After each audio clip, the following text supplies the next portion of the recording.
Hi everyone, welcome to JKSSB Adda section 4। आज हम करने वाले हैं क्वेश्चन जो हमारे अभी एग्ज़ाम हुआ था लेटेस्ट फीमेल सुपरवाइज़र का, और उसमें मैथमेटिक्स के क्वेश्चंस कैसे पूछे गए थे, क्या लेवल था, वो आज हम पूरा डिस्कस करेंगे। पहला क्वेश्चन हमारा परसेंटेज से था। टाइप सेकंड का क्वेश्चन है, काफ़ी अच्छे से पढ़ाया था मैंने आपको परसेंटेज का। If the price of commodity is increase by 50%, why what fraction must its consumption be reduce so as to keep the same expenditure on its consumption. तो देखो ये आपके ऑप्शन थे 1/4, 1/3, 1/2, 2/3। तो देखो मैंने आपको ये काफ़ी अच्छे से पढ़ाया था कि अगर आपको खाली सिंगल परसेंटेज दी हो और आगे उसके इंक्रीज या डिक्रीज दिया हो तो आपको कैसे करना है उस क्वेश्चन को। देखो भाई, देखो सबसे मैं सिंपल वे है कि जो आपको परसेंटेज दी है वो कितनी थी 50%।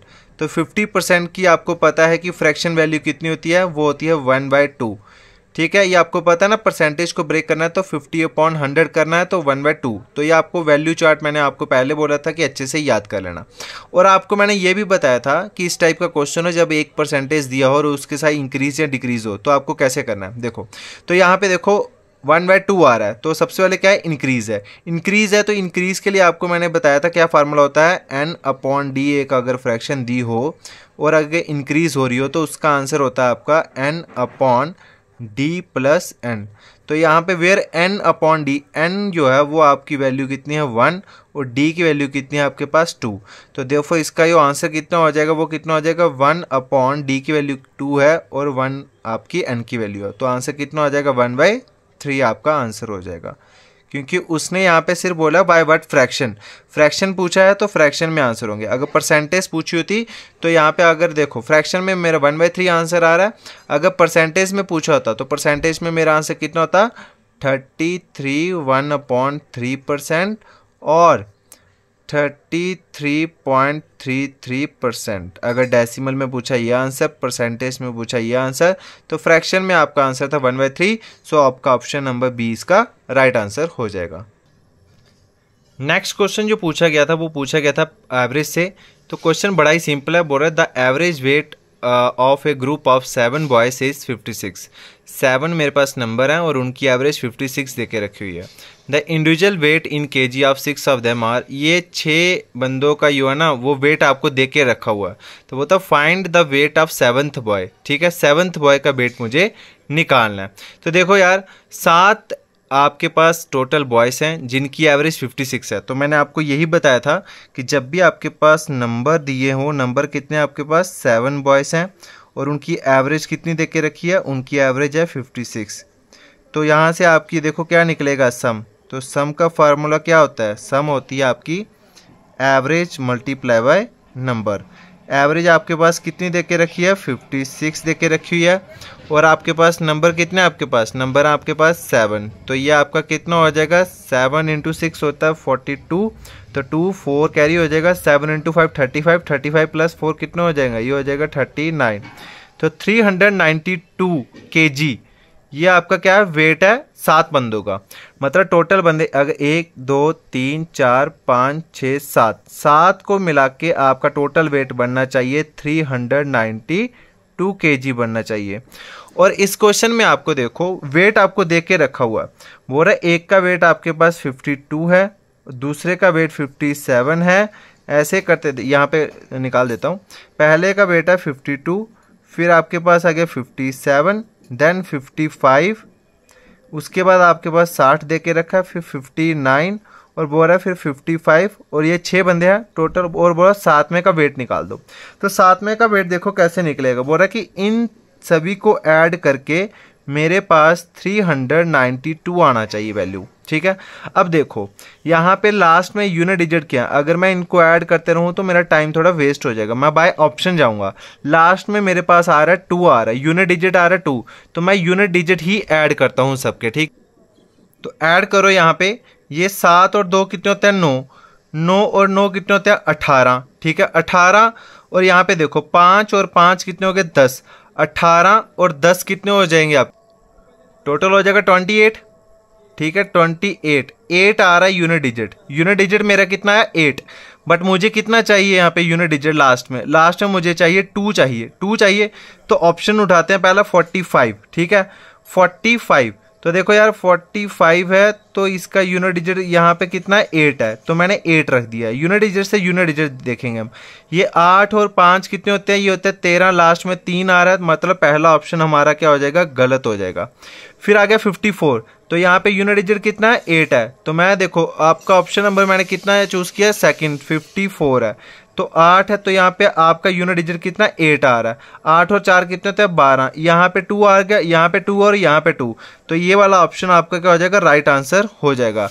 नहीं तो आप क्या करो, इन सभी को ऐड करो, जब आपका ऐड हो जाएगा कि जो आपका रिमेनिंग होगा उसमें ये ऑप्शन ऐड करके देखो कि 392 बनता कि नहीं बनता। 392 बन गया, वही आपका ऑप्शन क्या हो जाएगा, राइट आंसर हो जाएगा। नहीं तो एक बार करके देख लेना, अगर ना पता चले, ये मैं आपको सिर्फ टाइम सेविंग ट्रिक बताता हूं ताकि आपका टाइम बच जाए पेपर के अंदर। नेक्स्ट क्वेश्चन उसने पूछा प्रॉफिट एंड लॉस से, बड़ा ही अच्छा प्यारा क्वेश्चन पूछा है, टाइप 4th या 3rd का क्वेश्चन था, ये आपको मैंने पहले भी करवाए थे प्रॉफिट एंड लॉस के अंदर। क्वेश्चन है यहाँ पे, a person sell the car to another person at a loss of 10%। एक बंदे ने दूसरे बंदे को कार बेची 10% लॉस पे। If the second person sell the car for ₹54,000 and receive a 20% gain. बोल रहा कि अगर ये दूसरा बंदा उसने वो कार 54,000 में बेची और उसको कितना प्रॉफिट हुआ, 20% का प्रॉफिट हुआ, तो बताओ मुझे एक्चुअल प्राइस क्या थी कार की एक्चुअल प्राइस।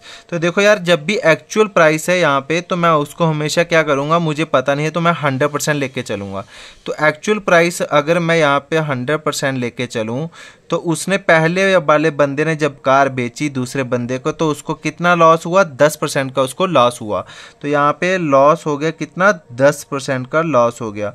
अगर 100 आपका एक नंबर था, एक्चुअल प्राइस था 100 रुपया था, आपको 10 रुपये लॉस हो गया, तो आपने कितने की चीज़ बेच दी होगी, आपने चीज़ 90 की बेच दी होगी। फिर आगे बोला गया, उसने बोला कि सेकंड पर्सन ने 54,000 की वो कार बेची एंड रिसीव 20% उसको प्रॉफिट हुआ। सेकंड बार क्या हो रहा है, प्रॉफिट हो रहा। प्रॉफिट कितना हुआ उसको, 20% का प्रॉफिट हो गया। तो जब मैं इसका 90 का 20% निकाल दूं, 20/100, तो देखो उसको कितना प्रॉफिट हुआ, 9 2 कितना हो जाएंगे, 18 हो जाएंगे, मतलब उसको प्लस 18 रुपीज़ का प्रॉफिट हो गया। 90 रुपये की पहले की थी, 18 रुपये उसको और प्रॉफिट हो रहा है। तो कितने की बेची फाइनल उसने, 108 रुपये की उसने फाइनल वैल्यू बेच दी। बट उसने फाइनल रुपीस में कितनी बेची है, 54,000 में बेची है। हमने कितनी बेची है अपने यूनिट में, 108। तो यहाँ पे देखो 108 यूनिट की वैल्यू क्वेश्चन में कितनी दी है रुपीस में, 54,000। तो यहाँ से हम एक यूनिट की वैल्यू निकाल लें, तो एक यूनिट की आपकी वैल्यू कितनी हो जाएगी, 54,000 अपॉन में 108। और जब आप इसको काटोगे तो कितने से कटेगा ये, तो 108 को अगर हम 5 से मल्टीप्लाई करें तो आपका 540 होता है, तो 5 से कट जाएगा। 108 इंटू 5 करो तो 540 हो जाएगा, और ये आपके पास 2 0 आ जाएंगे। ठीक है, तो हमारे पास जो एक यूनिट की वैल्यू बच रही है, एक यूनिट की, वो हमारे पास कितनी आ रही है, वो हमारे पास आई 500 की। तो हमें क्या निकालना है, actual price of the car. तो एक्चुअल प्राइस हमारे पास कितने हैं, 100 यूनिट है। एक्चुअल प्राइस हमारे पास कितना है, 100 यूनिट है। एक यूनिट की वैल्यू 500 है, तो 100 यूनिट की वैल्यू कितनी होगी, 100 यूनिट की वैल्यू आपकी 500 मल्टीप्लाई बाय हम क्या कर देंगे, 100 से कर देंगे, तो आपकी वैल्यू कितनी आ जाएगी, 50,000। और ये मेरा क्या हो जाएगा, आंसर हो जाएगा। गॉट इट, लग गया पता। ऐसे आप इसको ऑप्शन से भी कर सकते थे, ठीक है, बट ऑप्शन से ना करते हमने क्या किया, 100 लेट कर दिया। अगर ये क्वेश्चन समझ ना आए तो आप प्लीज़ मेरे टेलीग्राम चैनल को ज्वाइन कर लें, JKSSB अड्डा 614 को सर्च करें। अगर ना समझ आए तो मैं वहाँ पे आपको समझा दूंगा। ओके, चलते हैं अगले क्वेश्चन के ऊपर। बहुत ही प्यारा क्वेश्चन टाइम एंड वर्क से, टाइप नंबर 1 का क्वेश्चन है। A and B together can complete A work in 15 days. तो देखो यार, जब इसको करना है तो आपको बताया मैंने, A प्लस B दोनों मिलके कितना दिन काम कर रहे हैं, 15 डेज काम कर रहे हैं। और बोल रहा है B अकेला 20 दिन काम कर रहा है। B अकेला कितने दिन, 20 डेज काम कर रहा है। तो मैंने आपको क्या बोला, जब ऐसा क्वेश्चन आए तो ये क्वेश्चन में क्या पूछा, A अकेला कितने दिन के अंदर काम खत्म करेगा। तो A के हमने क्या निकालना है, A के हमने निकालने हैं डेज, और डेज निकालने का फार्मूला आप सबको पता है कितना होता है, वर्क अपॉन में उसकी काबिलियत, एफिशिएंसी। ठीक है, वर्क अपॉन एफिशिएंसी। देखो अगर ए और बी दोनों मिलकर 15 दिन काम करते हैं और बी और यहाँ पे बी अकेला 20 दिन काम करता है, तो मैंने आपको बोला इन दोनों का क्या लेना है, आपको एलसीएम लेना है। 15 और 20 का एलसीएम कितना होता है, एलसीएम एक ऐसा नंबर होता है 15 से भी कटे और 20 से भी कटे और वो नंबर सेम होना चाहिए। तो मैंने ले लिया यहाँ पे 60। तो ये 15 से आपका कितना टाइम कटेगा, 4 टाइम, और 20 से आपका कितना टाइम कटेगा, 3 टाइम। तो ये जो है ना, ये आपका आ रहा है 4 और 3, ये क्या है, ये आपकी एफिशिएंसी है। एफिशिएंसी होती है एक दिन का काम। एफिशिएंसी क्या होती है बच्चा, एक दिन का काम, एक दिन के अंदर उन्होंने कितना काम किया होगा। ठीक है, और ये जो होता है ना एलसीएम जो हमने लिया 60, ये होता है टोटल वर्क।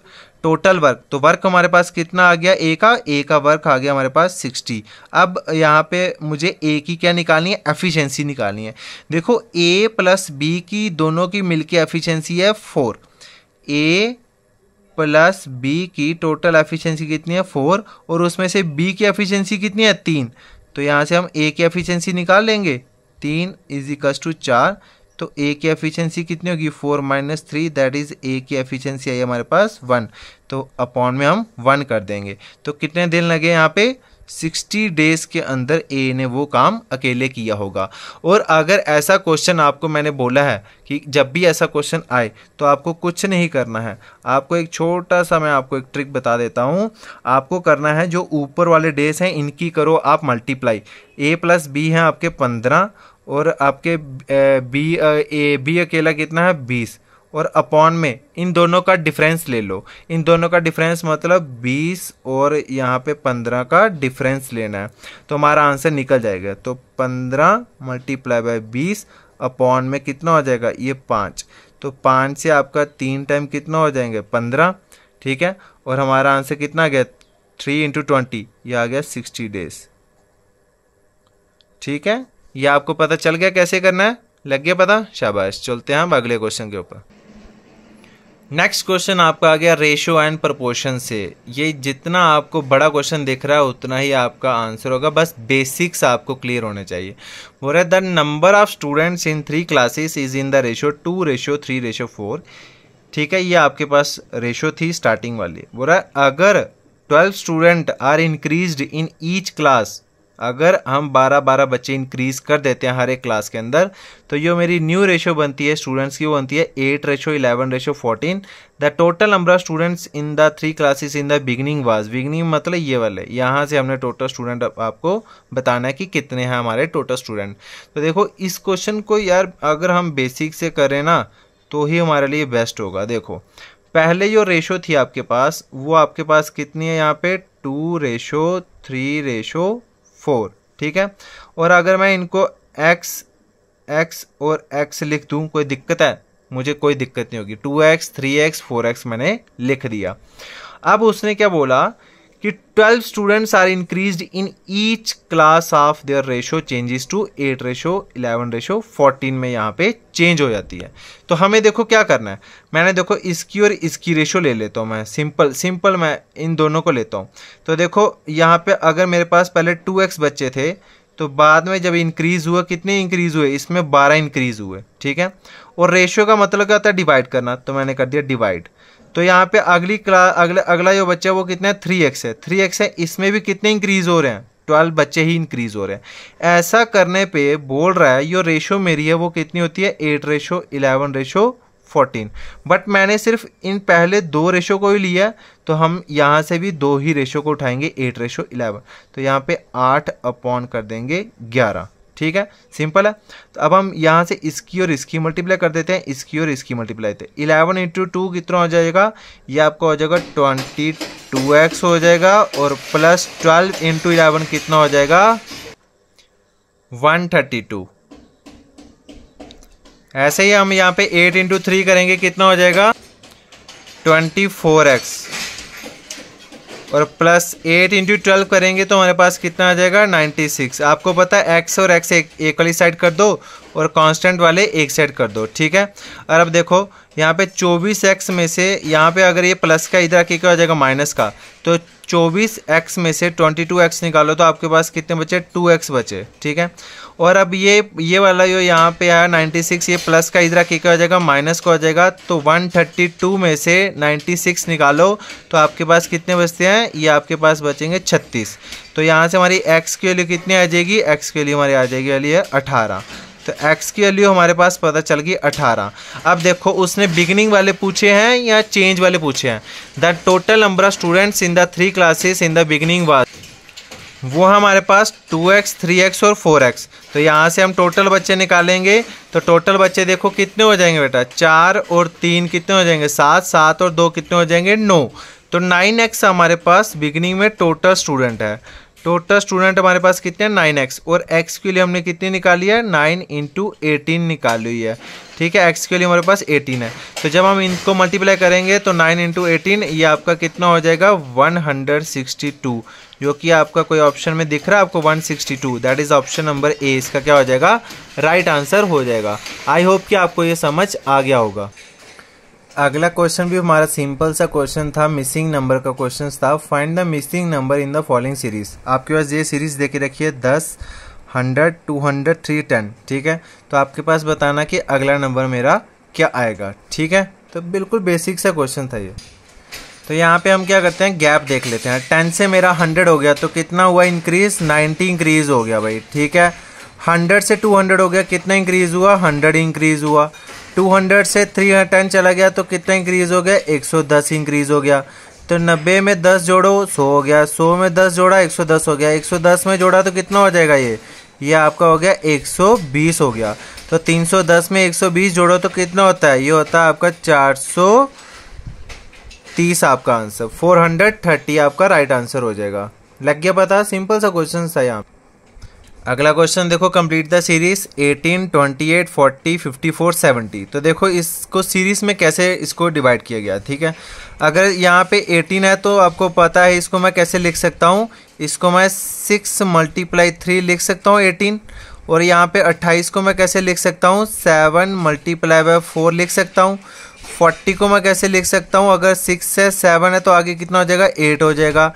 यहाँ पे 3 है 4 है और 8 × 5 कितना हो जाएगा 40। अब 54 है तो यहाँ पे 8 है, 8 की जगह क्या आ जाएगा 9, और 9 यहाँ पे 5 है, 5 की जगह क्या आ जाएगा 6। तो ये आपका बन गया 54। और अगर 70 है तो आपका 70 को कैसे बना, 9 से आगे कितना हो जाएगा 10 मल्टीप्लाई 6 के आगे कितना हो जाएगा 10, ठीक है। सॉरी 10 × 7 कितना 70। तो आगे देखो सीरीज क्या चली है 6, 7, 8, 9, 10। तो आगे कितना आ जाएगा, आगे आ जाएगा 11।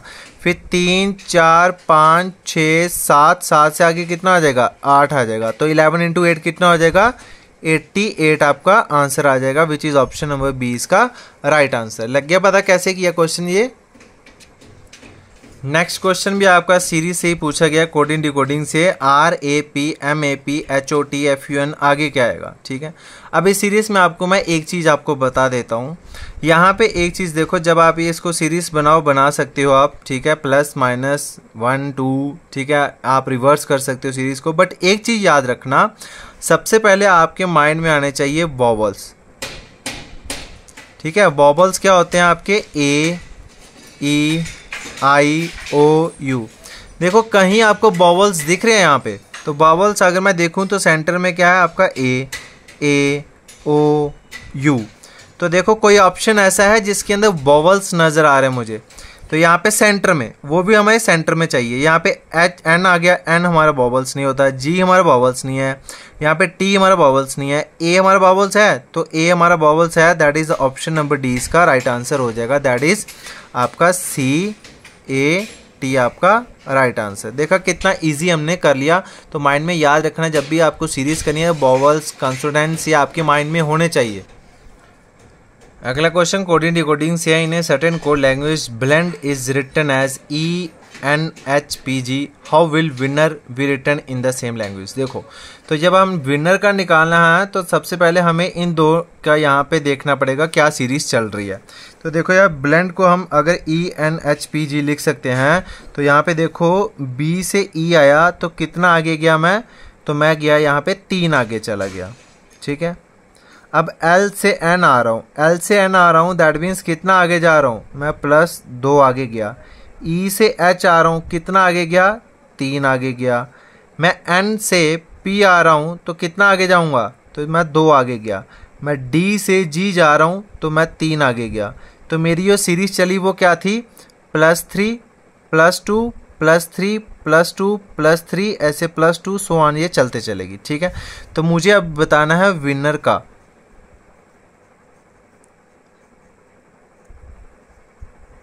ठीक है, तो इसमें मैं ज़्यादा नहीं देखूंगा, मैं एक फर्स्ट और यहाँ पे लास्ट वाला देखूंगा, तो कोई ऑप्शन पकड़ूंगा। अगर कोई मुझे ऑप्शन मिला तो ठीक है, नहीं तो अदरवाइज हम पूरा सॉल्व करेंगे। W है तो W में हमारी पहली सीरीज क्या आई, यहाँ पे पहली सीरीज हमारे पास आई +3 की। तो W में अगर मैं 3 जोड़ूँ, W X Y Z, तो मेरा पहला ऑप्शन क्या आता है यहाँ पे, Z। तो देखो Z Z Y, तो ये हमारा ऑप्शन पहला चला गया गलत। ठीक है, फिर हमारा लास्ट वाला देख लेते हैं। लास्ट में देखो +3, यहाँ पे +2 +3 +2 +3 और यहाँ पे +2, यही सीरीज चल रही हमारी। तो R में अगर मैं 2 जोड़ूँ तो हमारा कितना आता है, T। तो देखो यहाँ पे ये U है लास्ट में, ये भी ऑप्शन चला गया। अब यहाँ पे एक तो ये वाले 3 लास्ट वाले 3 सेम है, बस सेकंड और थर्ड में अलग है, तो मैं सेकंड और थर्ड ही निकालूंगा। I से 2 आगे आओ, तो I से 2 आगे कितना चला गया, यहाँ पे K। ठीक है, K यहाँ पे भी है, K यहाँ पे भी है। अब Q और यहाँ पे ये वाला है, तो हम देख लेते हैं क्या हमारा आंसर हो सकता है। अगर N में मैं अगर 3 जोड़ूँ, तो N से अगर मैं आगे जाऊं तो 3 मेरा कितना आता है, Q आता है। तो ZKQ मतलब ऑप्शन नंबर 1 इसका क्या हो जाएगा, राइट आंसर हो जाएगा। लग गया पता यहाँ पे। अगर N है तो N के आगे अगर 2 आऊँ तो मैं कितना हो जाएगा, P। अगर E से है तो E से आगे 3 आगे जाओ तो आपका आता है H। तो आपका आंसर फाइनल कितना आ गया, ZKQPST। तो ये मेरा फाइनल आंसर आ गया। लास्ट क्वेश्चन है यहाँ पे डायरेक्शन से क्वेश्चन है, काफ़ी सिंपल क्वेश्चन है। मतलब पुरुषोत्तम वॉक 5 किलोमीटर टूवर्ड ईस्ट। ठीक है, आपको पता है कि ये मेरी एग्जैक्ट डायरेक्शन होती है, यहाँ से ही मैं चलता हूँ और वो ईस्ट की तरफ से गया। ईस्ट की तरफ से मतलब जो आपका राइट है, यहाँ पे आपका ईस्ट बैठा हुआ, तो ये ईस्ट की तरफ चला गया। अब ये लेफ्ट हैंड ऊपर है, राइट हैंड इसका नीचे है। ठीक है, कितना किलोमीटर गया है वो, 5 किलोमीटर गया था ईस्ट की तरफ, तो 5 किलोमीटर मैंने रख दिया। ठीक है, एंड रीचेस ममता हाउस, और यहाँ पे ये ममता का हाउस है। अब क्या बोल रहा है, बोलता है यहाँ से from there he walk toward north. North मतलब ऊपर, नॉर्थ आपका यहाँ पे आपका फेस है वो नॉर्थ वाली साइड, नॉर्थ मतलब ऊपर। अगर साउथ होता तो नीचे आया था वो। ठीक है, ये इसका लेफ्ट हैंड और ये इसका राइट हैंड। और कितना गया, 10 kilometre to reach his gym. Gym में चला गया वो, तो कितना गया यहाँ पे, 10 किलोमीटर। अब देखो ये वो डायरेक्शन है, यहाँ से स्टार्ट हुई है, तो इसका अगर राइट देखूँ मैं तो ये आपका कितना है यहाँ पे, ये आपका आ गया आपका ईस्ट वाली डायरेक्शन। वेस्ट वाली डायरेक्शन ईस्ट के अपोजिट होती है ये वाली, ये वेस्ट हो जाएगा। अगर मैं ऊपर जाऊं तो ऊपर आपको पता क्या, ऊपर आपका आता है नॉर्थ, तो ये आपका नॉर्थ हो जाएगा। नीचे है तो नीचे क्या है, नीचे आपका आ गया साउथ, तो ये आपका साउथ हो गया। ठीक है, अब मुझे क्या क्वेश्चन में पूछा गया, बोल रहा है his gym in which direction of his home. यहाँ से, ठीक है, कौन सी डायरेक्शन में है, इसके हाउस से। अगर मैं इसके घर से देखूं, ये इसका घर था, यहाँ से जिम की डायरेक्शन कौन सी साइड आ रही है, मुझे ये बताओ। जिम की डायरेक्शन कौन सी साइड आ रही है इसकी, जल्दी से जल्दी बता दो मुझे। तो ये आपको देखो यहाँ से अगर शुरू हुआ तो इस साइड तरफ जा रहा है। इस साइड मतलब ये नॉर्थ और ईस्ट के बीच में जा रही है, ये नॉर्थ और ईस्ट के बीच में डायरेक्शन आ रही है। तो ये डायरेक्शन कौन सी हो जाएगी, नॉर्थ और ईस्ट। ऑप्शन नंबर डी इसका राइट आंसर हो जाएगा। अब जल्दी से जल्दी मुझे ये बताओ कि यहाँ पे आपने, आपका कमेंट में, आपका होमवर्क में क्वेश्चन ये रहेगा कि यहाँ पे उसका घर और जिम की दूरी कितनी है। डिस्टेंस निकालना है, ये वाला डिस्टेंस। ठीक है, कि कितना डिस्टेंस है उसके घर का जिम की तरफ। ठीक है, तो डायरेक्शन तो आपको पता चल गई कौन सी थी, नॉर्थ ईस्ट। तो अब आप मुझे बताओगे कि कितना डिस्टेंस था। तो ये क्वेश्चंस थे आपके, जो आपके पूछे गए थे फीमेल सुपरवाइजर एग्जाम में 2024 में। तो आने वाले पेपर्स जितने लाइक जूनियर असिस्टेंट, तो उसमें भी आपको ये हेल्पफुल हो सकती है video. Thank you so much and have a nice day.